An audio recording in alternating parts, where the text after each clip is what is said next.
Rain of Troy Hotline. Alicia, Michael, what's going on? We know you have takes. We have takes. I'm actually surprised that your rant line, rave line, whatever, isn't completely full. Why can't we just win a game? Can I blame Michael Castillo for this? Can I blame Bob Connolly for this? Could I put on a zebra shirt and just go out there? Scratch, claw, up against the wall. Can't explain it what I'm feeling right now, guys. I can't believe it. Let's open up that rave line! Woohoo! Oh, I can't believe USC is 7-5 again. Oh no! Hello, everybody. Welcome back to Rant Line Radio, episode 603, coming to you on Wednesday, July 2nd.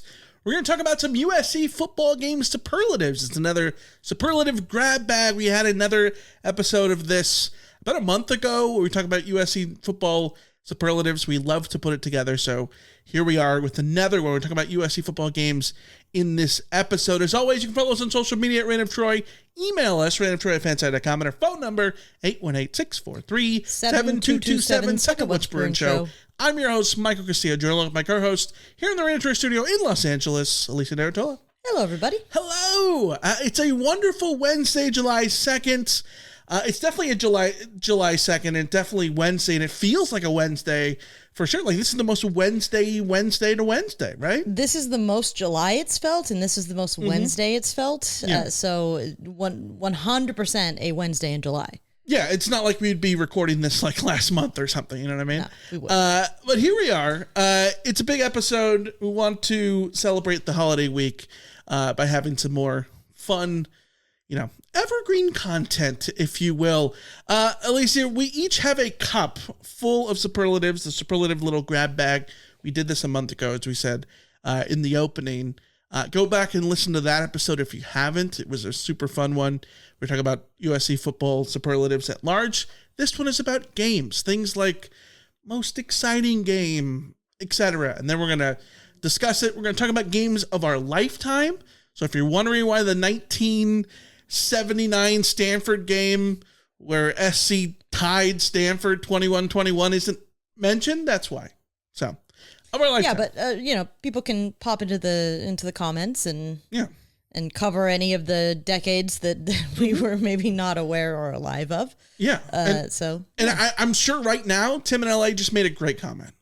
Oh yeah, I'm sure the live chat is sorry. The live chat is absolutely going wild with people excited to go over. Look some at all these people. superlatives. We've never done numbers like this before. It's very, very enthusiastic. You love to see it. West Texas Mike is going nuts. I'm sure Rama Murdy is going hog wild in there. So yeah, here we are. You want to pick the first superlative? Go for it. Yes, I am picking out of my little bag. Most dominant. Okay, most dominant USC football game. I've got a thought, but go for it. Well, my first thought is always like the Oklahoma national title game. Mm-hmm. Sure. 55-19. Yeah. I also think that immediately what comes to mind is like one of those SEC openers in the Pete Carroll era, like the Arkansas game where just 70-17. Yeah. So I'm trying to think of I mean, there have been a lot of dominant performances for USC, but I think the ones that stand out are the ones that aren't conference games. Yeah. Because I mean, we could point out the UCLA 66 beat down whatever score that was. 66-19 in 2005. Yeah. Yes. I have two answers. The first thing that was right off my head is the 2008 Washington State game, 69-0. Yep. That was a game that was just completely dominant. I watched that at Dave & Buster's at the Block. Dominant game. Obviously never in doubt, but like every running back had a touchdown in that game. It was crazy. But the more I think about it, I think the answer is 2002 Colorado 40-3. That was a game in which Colorado had 2 first downs and 40 total yards of offense or whatever it was. An incredible dominant performance.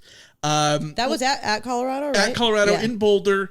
That's the infamous game where Me and my dad are at the game, and this Colorado fan laughed, and he looked over at us, and he said, "You're still a bunch of Pac-10 P words," which, of course, ironic. Colorado. Yeah. Those words come back to hit Colorado fans in the face. Yeah. And I'm sure the chat is saying 50-0 against UCLA, which absolutely belongs on here too. I think that should have absolutely been mentioned. Yeah, it's good for SC that there's a million different dominant performances you can choose from. It's weird because it's like for like that game, I don't know why I don't think of it as like it doesn't immediately pop up in the dominant category because it was just like so one-sided. Like it feels like it belongs in like a rivalry specific category. I think there is a curve to judge this on, and I think that this is why you mentioned the Oklahoma game. Grading on a curve, that was the most dominant performance against a really good team, right? Yes, yeah. And that's why I think the Colorado game was so good, because 40-3 against a team, Chris Brown at running back for CU, that was a team that just dropped 60-something points against Nebraska the November before, right? Like, that was a team that could have gone to a national championship game if there was an expanded playoff back in the day. So, and SC just went in there and absolutely destroyed them. Yeah, and like the 50-0 was UCLA was, a barely bowl eligible. I think they were like 6-6 or 6 and whatever it would have been at that time. Mm-hmm. So yeah, I think it doesn't really count as much if it's not against somebody that a team that USC was expected to be in a tight competition with. Sure. Which is why Oklahoma stands out, which is why, I don't know. I don't remember what the perception of the SEC games, the openers, it was Arkansas. And what was the other one that I can't, Auburn, 23-0. Yes. Yeah. That one was big because Auburn was a top 10 team. Yeah. And that was, I don't think that USC was expected to go in and blank them, Well, they were replacing Carson Palmer, right? Yeah. Like, and that's an Auburn team that had Cadillac Williams, Ronnie Brown, Campbell at quarterback. Like, they had names. Carlos Dansby was on that defense. Like, they had names, right? So yeah. I'm gonna pick my next one. Let's see what this one is. It is hottest. What is the hottest USC game you've ever been to? I've ever been to? Yes. That would be the 2009 San Jose State. Yes, the infamous blimp game. I was about to say, I call it the blimp game. I could call it the lemonade game personally. I didn't, as a student. Matt Barkley's debut. Yeah, Matt Barkley's debut. The Coliseum. People talk about the Purdue game, and I obviously wasn't there for that one. So I only have this one for reference. I was a student, it was in the student section. It was absurdly, and when you get to, it was back when you still had to get to the student section early to get good seats. So we were there in the sun well before the game started. The sun was just beating down. I, as a student, never spent money at the Coliseum because I was broke and I just simply never had cash. Sure. And they didn't take the scratch? I don't even, whatever it was, I was just not going to spend. I'm pretty sure they didn't take the scratch because I would have done that if that had been the case. Yeah. But like I generally didn't, and still don't really, but I've given up on it. I hate spending money at stadiums. Like, it just feels like a massive ripoff. I just hate it. Alicia, notoriously cheap. Yes. Yes. I mean, now I spend, $60 on a pair of beers at Dodger Stadium because I'm not going to sit at Dodger Stadium without a beer. So, sure. Life is life, but at least I have more. Well, $65 because you had to tip the guy. Because you got to tip the guys, tip the person standing outside of the self-service. I am not going to go on a rant about how the self-grab bag, the grab and go line at Dodger Stadium still asks for a tip, which is crazy to me. Absurd. But either way, that game was so hot that I got a lemonade from one of the frozen ones or the no, it was just like the juice one. It was a lemonade with ice. It was iced lemonade, proper lemonade. Yeah, just a big old thing of lemonade. I'm pretty sure I paid like $12 for it, which just felt like absurd at the time. But it was that hot. I was dying that much that I was like, screw it, I'm going to spend this money. And then of course there's the blimp story, which you can be the one to tell. The blimp for those was who don't going know. over, and the shadow that the blimp generated would go in like a weird arc because of the way that the shape of the Colosseum is. And as it would go over, it created the wave, essentially. Because like it would go over and people would just be so happy that they got out of the sun the difference, for all of 12 seconds. Were you ever in the shadow of the blimp? No. See, I think maybe. Where I sat was less sun than you had. Because I was over the tunnel. And so, yes, we were in the sun, but it was behind us. Yeah. So a little bit it was different. directly in front of us, and we did get some blimp shade for a spell, and I can tell you the difference between just in the sun and blimp shade was so drastic that like that's why people had the exclamation that they had. It was like, that's nice, that's nice. So I have two answers for this. Obviously, the 1998 Purdue game, Pigskin Classic at the Coliseum, 11 a.m., 11:30, whatever it was, kickoff against Drew Brees and the Boilermakers. Chad Morton took the opening kickoff back for the Trojans. Carson Palmer's debut, ironically. Like, this is the thing. Debuts of great USC quarterbacks, always hot. The other one that I think of, 2003 at ASU. My mom. Does any ASU or at Arizona game count? This was the second to last time the SC played a day game in Tempe in September. This was before like the conference instituted the Sunshine Protection Act, or whatever you want to call it, forcing ASU and U of A to play night games in September, which thank God that happened. But the 2003 game was so hot that my mom never went to her seat. She was just in the concourse the whole time. And there were like people like passed out in the concourse. It was crazy. Well, okay, for instance, remember that was back when they had all metal seating. Oh God. And like we're up in the upper deck, just absolutely getting baked in there. And like there's signs all over the House of Heat. Like it was awful. This reminds me, not a USC game, but you and I, the company that we work for, Fansided, we did a company, what do we call it? On-site summit, summit, yeah. But it was at the Special Olympics World. We did U.S. games. We volunteered at the U.S. games for the Special Olympics, and we went to the opening ceremonies at the I don't know the name of the stadium, but it's where the Inter Miami Orlando City FC. Yeah. Where they play. Orlando City SC. That's right. Club, yeah. Where they play, and miserable. We were in the sun in Florida humidity, just absolutely getting baked. Everybody on our team ended up going into the concourse to try and just like be out of the sun. Yeah. And horrendous. We felt so bad because we were just dying out there, and all the while the poor Special Olympic athletes are down on the floor of the stadium. Yeah.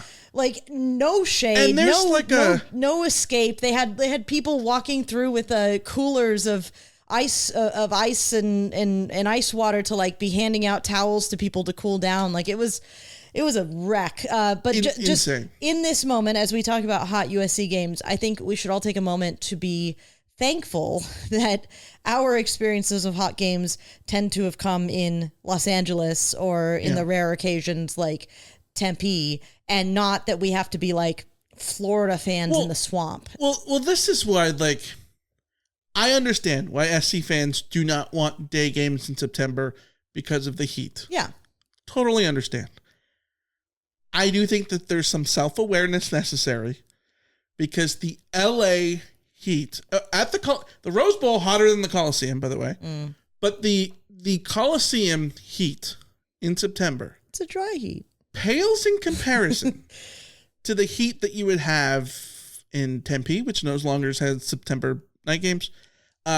College Station, if you went to a Texas A&M game, it's that hot and humid on top of it, right? Like, there's so many games, so many places that are so much worse. And that doesn't make it feel better when it's the Purdue or the San Jose State game.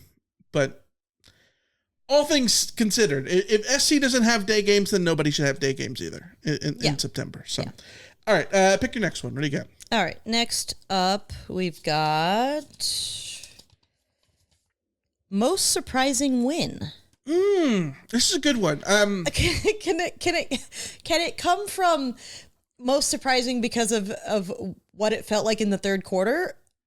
Because if so, it's the SRS Distribution Las Vegas Bowl, Michael. I mean, that's a really good pick. I didn't even think about that. If you had told me, during the third quarter, if you told me that USC would go on to win that game, I would not have believed you. So that one immediately jumps to mind, but maybe doesn't count because we would have said USC had a reasonable shot going in. I think it works. I think that counts.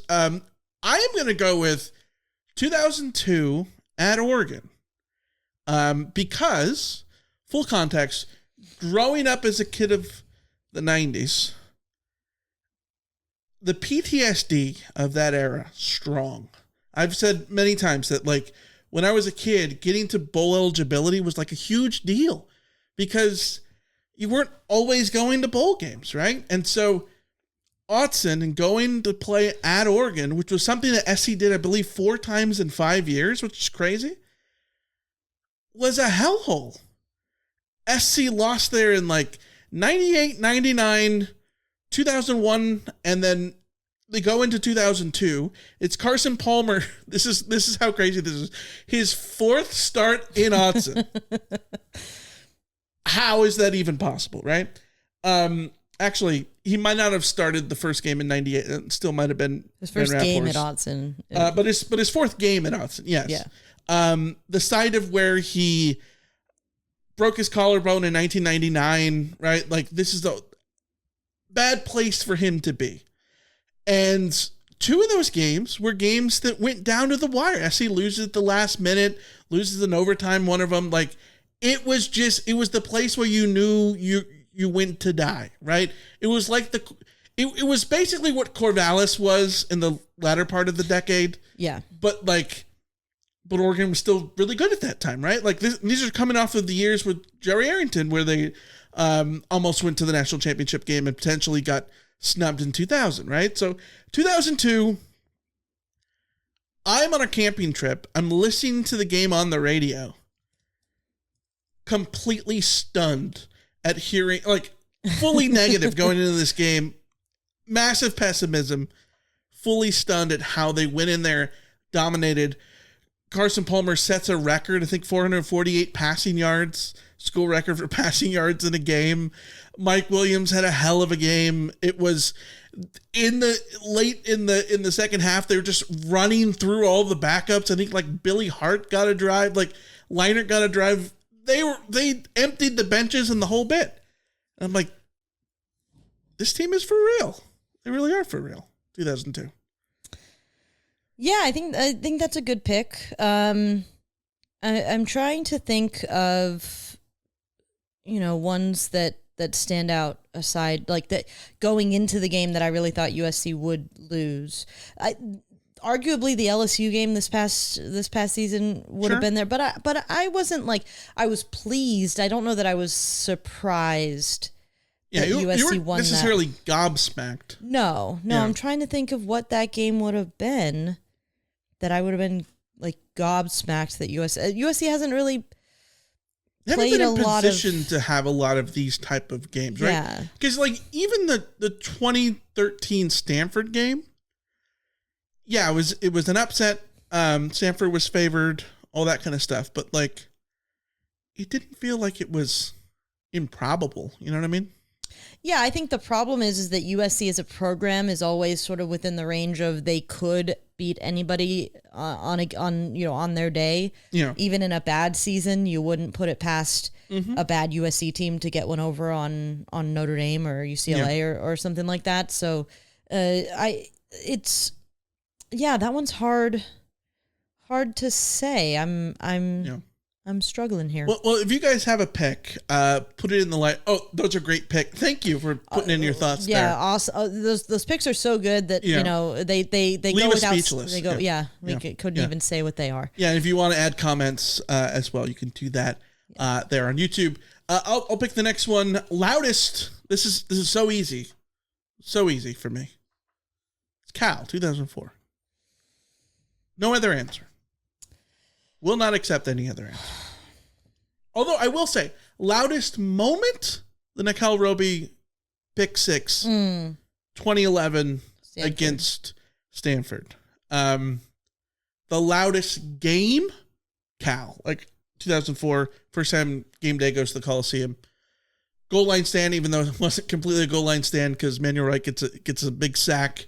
And then it's like a goal line stand from like the 12-yard line the last couple of plays. But yeah, Cal. What's the loudest that I've been to? It might be Ohio State 2008. Sure. Oregon 2010 was pretty loud. See, the problem is I didn't really go to game. The only game I went to before 2011 was Cal 2006, which felt very loud to me. Well, you went as a student, right? Well, yeah, and I. Sorry, what am I? I'm backing up.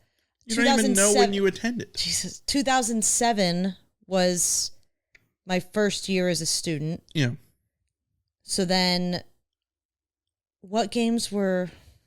Great home games in 2007. Well, that's why, because Ohio State 2008. That again, I don't trust me with dates. I mean, that's probably a good pick. Yeah. I just remember remember the Stanford game 2013. The pick 6 was just one of those moments that's just like there was a roar. 2011, yeah. The youngster from Florida, Nickel Roby. Oh no, I wasn't. No, I was talking about Ohio State. I wasn't at that. The Ray Maluga one. I wasn't at that Stanford at the Stanford game. I watched that. You weren't at the 2011 game. The 2011 game. I was in my grandma's in the den in my grandma's house, freaking the hell out. I was jumping up and down on the couch.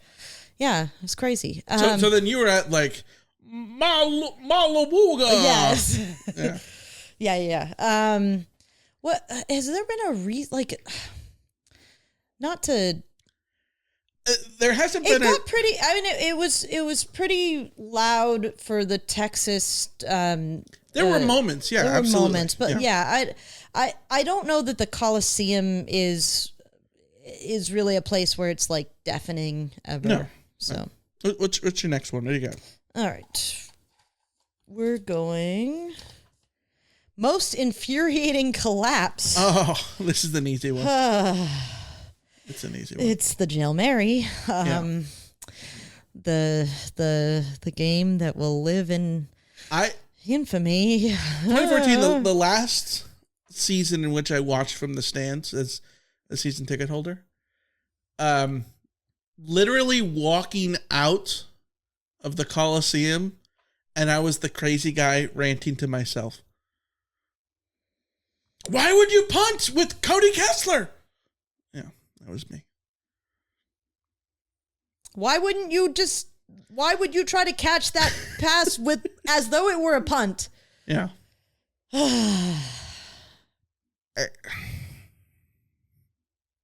Mind-boggling.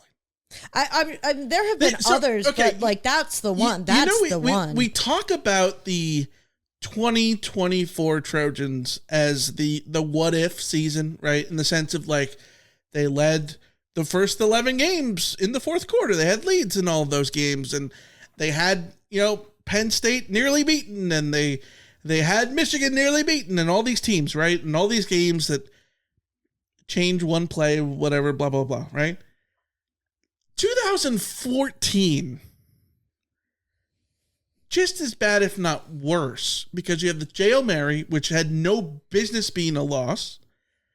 then the Utah game should have. Nelson Aguilar steps out of bounds instead of getting a first down, and then on fourth down they throw to Jaleel Pinner, who like never got any passes, and then it like those are two games. You flip it around. SC is going into the Rose Bowl with the chance for the conference title game berth on the line and all that kind of stuff, and like it would have been crazy. Mind you, they got their ass blown out just at the Rose Bowl anyways. There remains a giant what if around the Steve Sarkisian of it all. Yeah. Because you think about so Sark has his personal issues crop up in 2015. That's year 2 for him. 2016 and 2017, those teams that Clay Helton inherited were very good. Like those rosters were good. Sark's recruiting, the teams, year 3 is when you judge a head coach, and Sark was set up to have, I don't know that he beats Alabama or anything like that, but I think Sark was set up to have some really fruitful years there. And but alas, didn't work out. All right, moving on. Let's go to the next one. I've got the opposite of one that we've already sort of done. Quietest. We did loudest. How about quietest? Is there just one default answer here? I mean, does 2020 ASU count? Is that fair? Like, it seems like the default answer, right? I'm just saying. I think it has to be, because that was the only home game that we went to that season. It was the only home game we went to because COVID we ended up getting COVID and missed the only other game that they actually played at home. Washington actually, State. both games. Yeah, in Oregon. Yeah. Yeah. I think that's gonna have to be it. That was a bizarre. Just for the record, that was just a bizarre viewing experience. It was like and watching the spring game. Yeah. But not. Yeah. All right, what do you got? All right, we'll do next one. Most heartbreaking. Is it not just the Rose Bowl against Texas? I mean, I feel like that trumps all because it was a national title. Like, that was one where I burned two things. The song Black Magic Woman, can't listen to it anymore. Because me and my dad are nerds. We'd listen to the game on the radio at the game. And so we were in like the 68th row at the Rose Bowl, so it takes forever to get down. And so I move over to KLOS. I'm just like listening to music as like the ceremony is going on, the trophy ceremony is going on, and Black Magic Woman was playing, and can't listen to it anymore because it just transports you back to that moment. And then on the way home, I had my dad and I didn't say a single word on the whole drive home. And I was listening to the 6 Feet Under soundtrack, which is very apropos. Yeah. And like one of those songs is like Transcendentalism by Death Cab for Cutie, right? I think that's right. Bunch of just somber ass music. Yeah. And then the next day, like, I was still just a walking freaking zombie. Yeah. I've never felt like that over a game. So the closest thing I can think of is the 2012 state semifinal when Narbonne lost to Corona Centennial. That's the closest thing I can come to a heartbreaking, gut-wrenching defeat. I have like a weird one. Okay. Because I don't think this was a relevant game. Sure. 2009 Washington. Okay. And that was seriously just because it was the Aaron Corp game? Yeah, it was the day before my birthday, and I was just like, I just remember being so torn. Like, that game just, like, it just felt like it ruined my weekend. Yeah. And, like, I knew in that moment that it had already ruined my birthday. So if I remember right, doesn't SC start up like 10-0 on the first 2 drives or something? And then Barkley gets hurt, and then it just all goes to hell? I don't even remember, to be honest. In one of those, in the list of games in which you never need to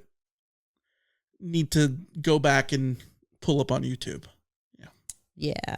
I mean, in hindsight, 2008 Oregon State, because of the larger implications of what that loss meant for that team. Yeah. That one, that was when I just started my first job. I was working at Office Depot.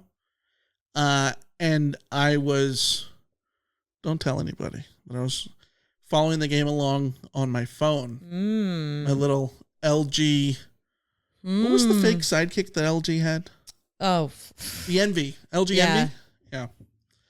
I was just following along on my phone, like, while I was supposed to be working. And so, like, I've still never seen Jaquiz Rogers do all that stuff. And you're better off for it. Apparently. Yeah. Apparently. All right, I'm pulling another one here. Okay. The game most likely to rewatch in 2050. I mean, 2005 USC Notre Dame. If the Trojan Rewind is still on YouTube, I think it's that one. Yes. Yeah. I think that is it. It could be the. It's a classic from start to finish. There's so many great moments. Like, it was. There's very few games where I feel like, objectively, as just a fan of college football, where you can sit back and say, like, this was 2 teams absolutely going back and forth, giving it literally everything that they had, making plays back and forth. Like, that is one of those games. Yeah, White Sox legend Jeff Samardzija had his moments there. Punt return from Tom Zipikowski, right? Like, there was a lot of stuff that Notre Dame went on a great drive right before the final drive, and the 4th and 9, incredible, obviously. The whole thing, I think, even as a neutral, like, this isn't just because, USC fans, it's because it was Reggie's run early in the fourth quarter was great. I'll nominate just the Sam Darnold Rose Bowl. Yes. Because again, that's another similar game to another game that's just like all over the place, big ups and downs, big roller coaster for both teams. Penn State scored, 5 straight times they touched the ball, like 5 straight plays? They dominated the third quarter. They bookended the half and then dominated the third quarter, and sort of felt like the game had gotten away from USC, and then USC flips the script, and it's just the whole thing was just kind of epic in a way that, in the grand scheme of things, very few games are actually truly epic from a broader, not just because you're truly invested in that game. Yeah.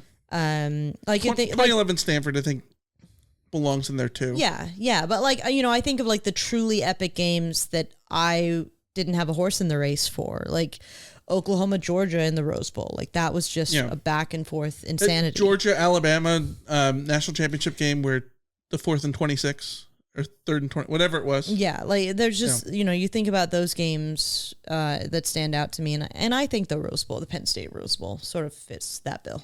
Absolutely. Yeah. What's your next one? What do you got? All right. We got most likely to be a Big Ten classic.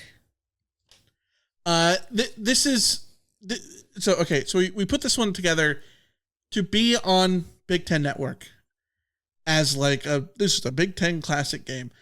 I think there's multiple answers here, because I think there's the jokey answer of like the 2005 Notre Dame game, right? Like, of like, this is not a Big Ten classic, but right? It will be. Yeah, or you can absolutely see it. The Rose Bowl, the 2017 Rose Bowl. I think that's a really good Big Ten pick. classic. So one of my first thoughts was 2009 Ohio State. Yes. At the shoe. Yes. Yeah, no, I think that's a great pull. Yeah. The problem is, it's basically unless you wanted to throw in like, USC UCLA or USC Oregon or one of those like Big Ten classics. Yeah. I think there's a world that the Michigan game from last year ends up there. I mean, the Penn State game was pretty darn the Penn wild. State game, yes. I think that but you'd wish that those games would have had SC on the positive side, yeah, on the right? winning side, yeah. Yeah. And then the other one is just the SRS Distribution Las Vegas Bowl. I think from the finish standpoint, you could see it like being a Big Ten classic, but God, who would want to watch most of that game? Not me. I still haven't done it. Maybe I will at some point, but not me. Let me pull another one here.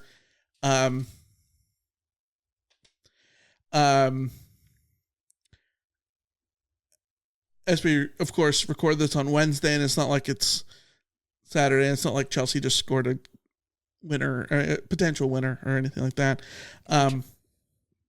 Christopher Nkunku. Most underrated bowl win from SC. I'm not going to say it. The SRS Distribution Las Vegas Bowl. Okay, I am going to say it's the Vegas Bowl 2013? 2013? Was that Vegas Bowl? So that was a game where SC dominated that game. It was a game where if I remember right, I think we fully went into it expecting nothing. No. It was a game right after Sark had just been hired. The players were pissed off that Coach O hadn't been hired. Yes. Coach O had resigned, so Clay Helton was the head coach. He was just the offensive coordinator at the time, right? At the time, we didn't know squat about Clay Helton. Yeah, this was a Fresno State team that was really damn good. Derek Carr. Mm-hmm. They had the wide receiver. Went to the Packers, yeah. Now is in Vegas with the Raiders. What? Adams, yeah. Devontae Adams, yes. Devontae Adams, yeah. Like, they were loaded, and they were high octane offense. How was SC going to stop them? And the answer was Clancy Pendergast went to a 1-5-5 defense. He had one guy on the line of scrimmage, and it was George Uko, and everything else. And what was it? Kevon Seymour had the, he had a big moment. Life. Yeah. Here's how I know that was a really Kevon Seymour. That's a blast from the past. I know, right? How I know that was a truly fun game is that I was the most hungover I have ever been in my entire life during that game, and I still enjoyed the shit out of it. So, yeah. It was a good one. I will add. I don't know if this also that was the birth of Touchdown Raisins. It was not the true birth because it wasn't ours. It was our awakening to Touchdown Raisins, of course. Yes. I will add the 2008 Rose Bowl, and I don't think that that's fair, but I think because it's a Rose Bowl, I don't know how a Rose Bowl can be underrated, but it was at a time where SC was so accustomed to going to the Rose Bowl, I think they lost some of its luster. It was also against Illinois, a team that, like, I don't know that that's the one that the Rose Bowl that everyone's going to remember. It's not the Rose Bowl against Michigan in which SC wins the national championship and Matt Leinart catches a pass from Mike Williams and they sack John Navarre 7 times. Like, it's not that game. It's also not the game against Michigan where they threw the ball on every single play in the second half. It's also not the game against a really good Penn State team that was the 2008 USC defense, and Mark Sanchez goes completely nuts and sets the stage for him to eventually a game that I go watched pro. A game that I watched in the Philippines, by the way. There you go. But the Illinois game, that's a good call. The Illinois game has a bunch of fun plays. Joe McKnight Masterclass? The Joe McKnight Masterclass, the bounce pass. The dribble. If you are a newer SC fan, like you went to school, maybe you're still in school, I don't know, and you've never seen the highlight of this, you gotta watch it. You will never understand what I mean by the bounce pass, but there was a bounce pass for a touchdown to Joe McKnight. That is literally the best way to describe it. It was unbelievable. The game was silly. Unbelievable. There was the Desmond Reed touchdown and flip into the end zone with the Garrett Green the razzle dazzle pass. That was great. Again, for Is that people a fake field goal or punt? who don't know. Was it? I don't remember. I just know it was a trick play, and Garrett Green was a Notre Dame High School graduate. Who he was a quarterback who came to USC and was sort of he wasn't like a special teamer. He was a special teams guy, sort of a quarterback receiver, whatever. And Desmond Reed his career had been completely derailed by the devastating injury. Weiss, at Notre Dame in 2005. So like it was just one of those great like sentimental moments, certainly for me and my family, having the connection to Garrett Green, and then also just like knowing the road that Desmond Reed had been on to that point, and like it was just, a trick play. Like there were a lot of great. It was a really good pull. There were so many great fun moments in that game, and you're right. Like in the annals of the Rose Bowl, certainly in USC's participation in the Rose Bowl, that is not a game that will get brought up ever as particularly meaningful. But it did have its moments. Big hit by Ray Maluga on Juice Williams. Huge straight hit up the A gap. Yes. The other thing to mention there is, you know who also scored a touchdown in that game? Herschel Dennis. Speaking of just like dudes who didn't. Herschel Dennis's stats is so insane. He played 13 games in 2002, 13 games in 2003. He was going to be the starting running back in 2003. Did he get injured? Like, what was... I don't remember. Did he just get buried on the depth chart, or did he get injured? Both. Okay. Both of those things. He got surpassed in 2003. The 2003 team, I'm pulling this up right now because I'm looking at it. The 2003 team, where is it? It's not loading for me, but he had 661 yards, which is probably more than Reggie would have had that year. I think Lendale had more than that. And then 2004, 9 games, ends up getting hurt, misses all of 2005, all of 2006. He comes back, and in 2007, he's buried behind the stable, which that was Chauncey Washington. An absurd stable. Chauncey Washington, another guy who was supposed to be one of the hot phenoms in 2003, and got absolutely overshadowed by Reggie Bush and then Lindale he was White. Also academically ineligible. He stays at SC and then becomes the starter in 2006 and 7. So just go watch the 2008 Rose Bowl against Illinois. It's a feel gooder, absolutely a feel gooder. So, all right, let's do one more. What do you got? Let's see. Least favorite game that you've been to? Least favorite game that I've been to.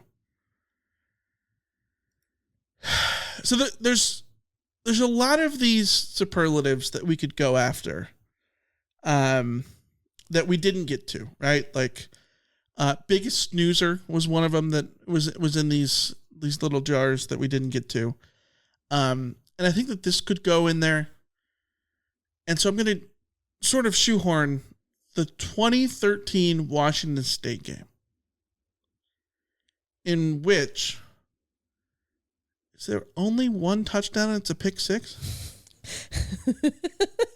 Is that the bubble screen game? Yes, it's the bubble screen game. Oh, that's fun. I hadn't thought of the bubble screen game in a while. It's good to have a reminder. That was a truly 10-7, miserable by the game. way, was the final That was miserable. Mike Leach masterclass. This was the first time that, like, I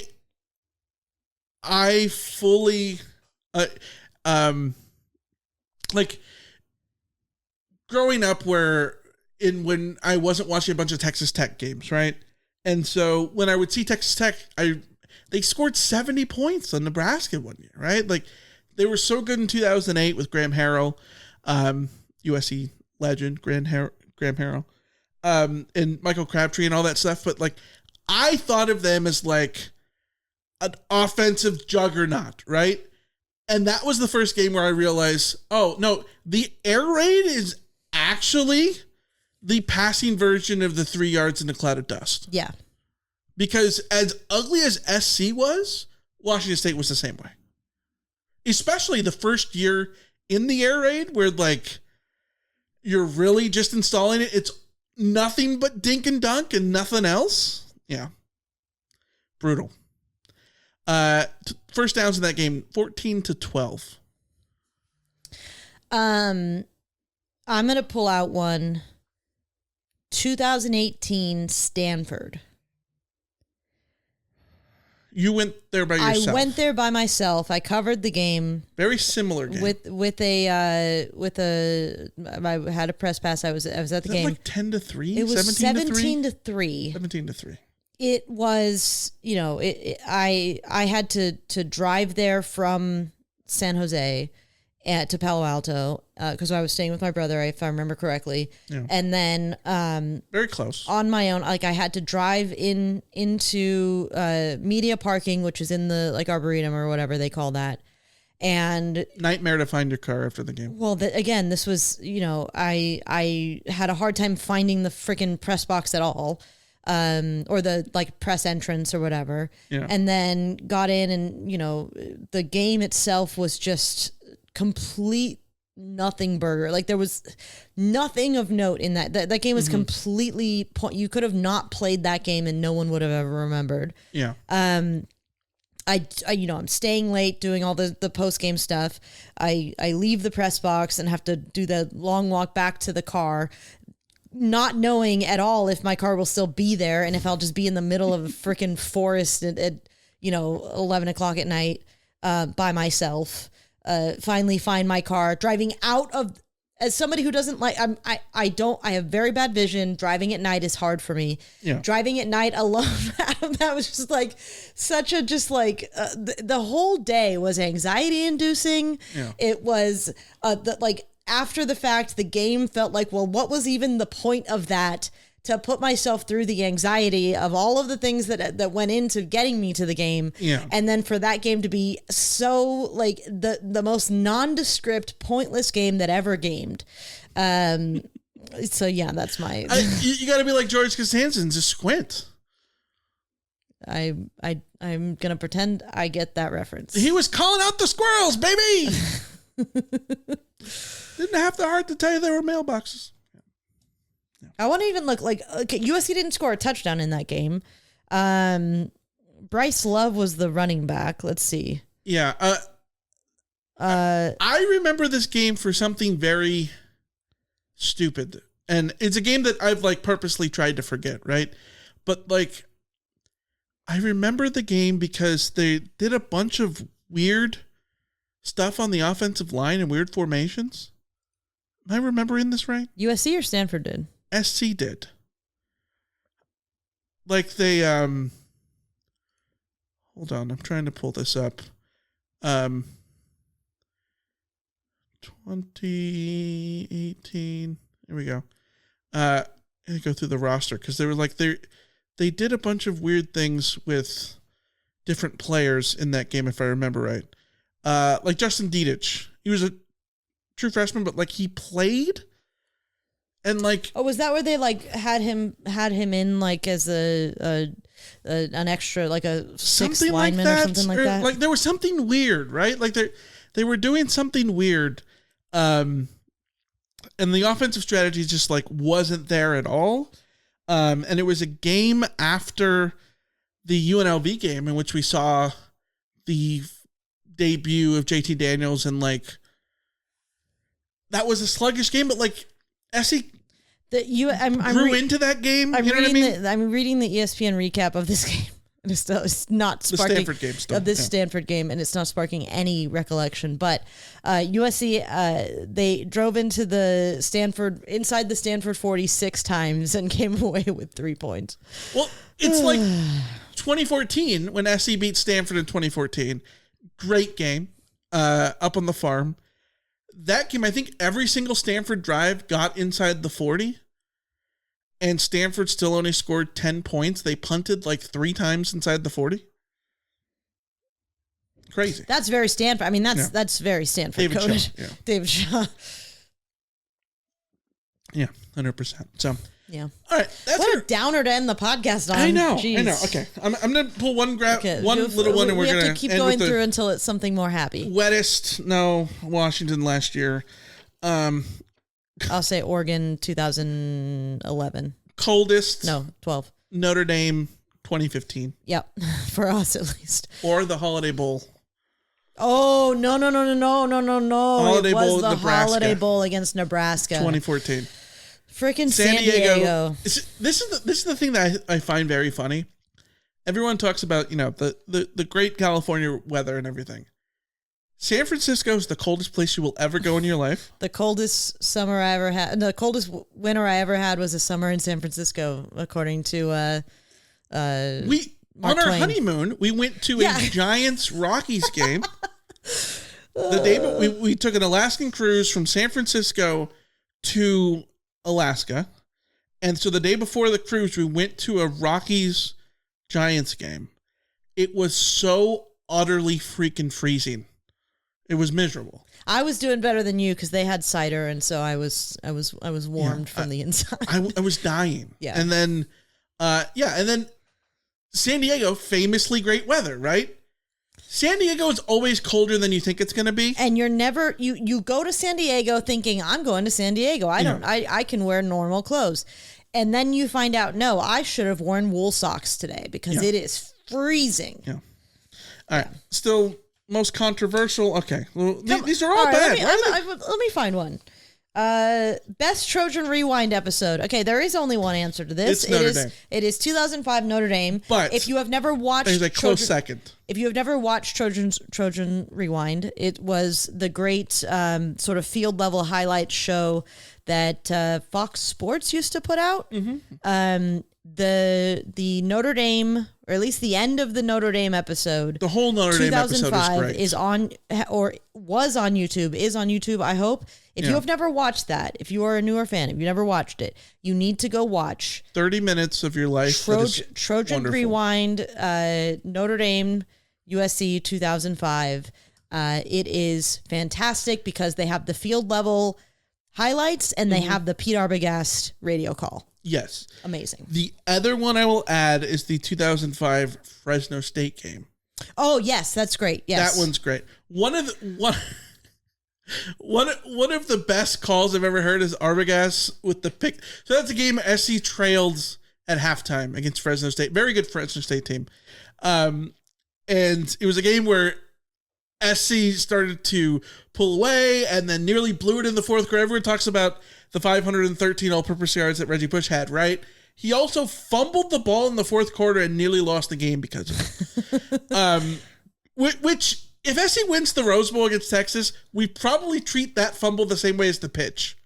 As in, fun fact, in this game, he actually did this too. You know what I mean? I think it'd be one of those things. You know what? 2005 Oregon is also a good one. If just watch the entire 2005 season through Trojan Rewind, and this brings me also to a point. Somebody at USC, they are doing so much social media stuff. They are doing so much stuff. Somebody at USC needs to recognize that a very simple formula for game recaps is this. Yes. Field level highlights, because it's the radio call. But it's the perfect episode because you get some behind the scenes mic'd up action slightly because you only hear so much. Yeah. You can only hear so much because sometimes the cameraman will be behind the bench and so you can hear the coaches or whatever, right? Yeah. Only a little bit of that.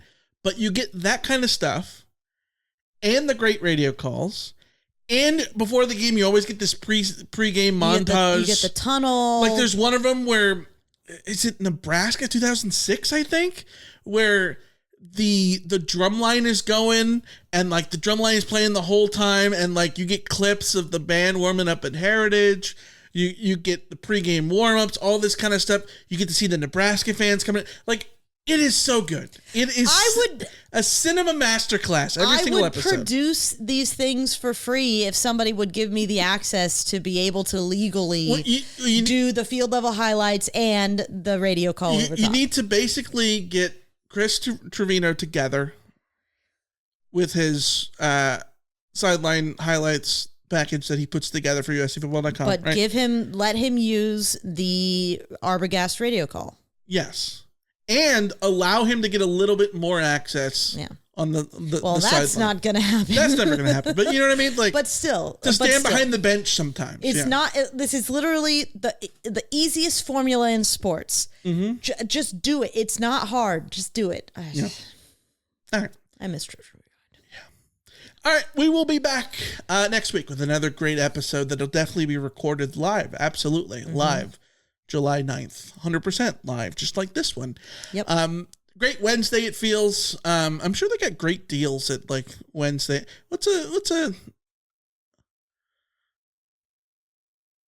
There's Taco Tuesday. What's Wednesday? Wild Wednesday? No. Waffle Wednesday. Great. Yeah, we had Waffle Wednesdays this morning. Yeah. Yeah. We absolutely. We got Waffle Wednesday this morning. Waffle Wednesday is is my new tradition. Yeah. All right. We will see you guys next Wednesday. Until then, see ya. See ya. See ya.